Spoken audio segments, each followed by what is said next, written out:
Good morning! Tayo po muli magbahagi ng ating devotion sa Psalms 149 verses 1 and 2.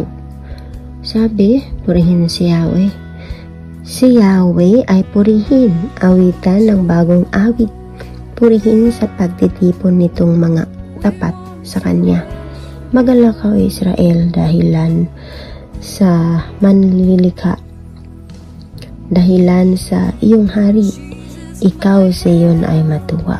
Purihin ang Diyos sa pagkakabasa ng kanyang mga salita. Magandang araw po sa ating lahat. Ang bahagi ko po, Psalms chapter 149 verse 3 to 4. Purihin sa pagsasayaw, purihin ang kanyang ngalan, alpa, tambol ay tutugin, at siya'y purihin.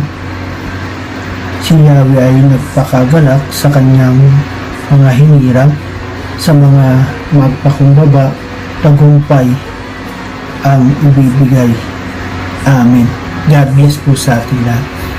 Mapagpalang araw po sa ating lahat. Ang aking pong bahagi ngayon ay mula sa Aklat ng Mga Awit, Kabanata 149, talata 5 hanggang 6. Sa tagumpay na natamo, magalak ang mga hirang, sa kanilang pagdiriwang ay magsaya't mag-awitan. Papuri sa ating Diyos, ipahayag ng malakas, hawak-hawak ang espadang dobleng talim at matalas. Amen. Muli po sa mapagpalang araw po sa bawat isa sa atin. Ang babasahin ko po ngayon na matatagpuan sa Book of Psalms, chapter 149, verses 7 to 8. Ang sabi po dito, upang bawat mga bansang nagmalabis ay gantihan at bigyan ng mamamayan ng parusang kailangan. Mga harit maharlika ay kanilang bibihagin. Sa tanikalang bakal silang lahat ay gagapusin. Amen. Purihin po ang Panginoon sa pagkakabasa ng kanyang mga salita.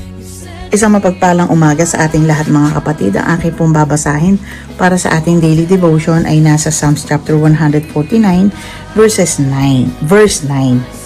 Upang magsagawa sa kanila ng hatol na nasusulat, mayroon ng karangalan ito ang lahat niyang mga banal. Purihin ninyo ang Panginoon. Amen. Purihin ang ating Panginoon sa pagkabasa ng kanyang mga salita.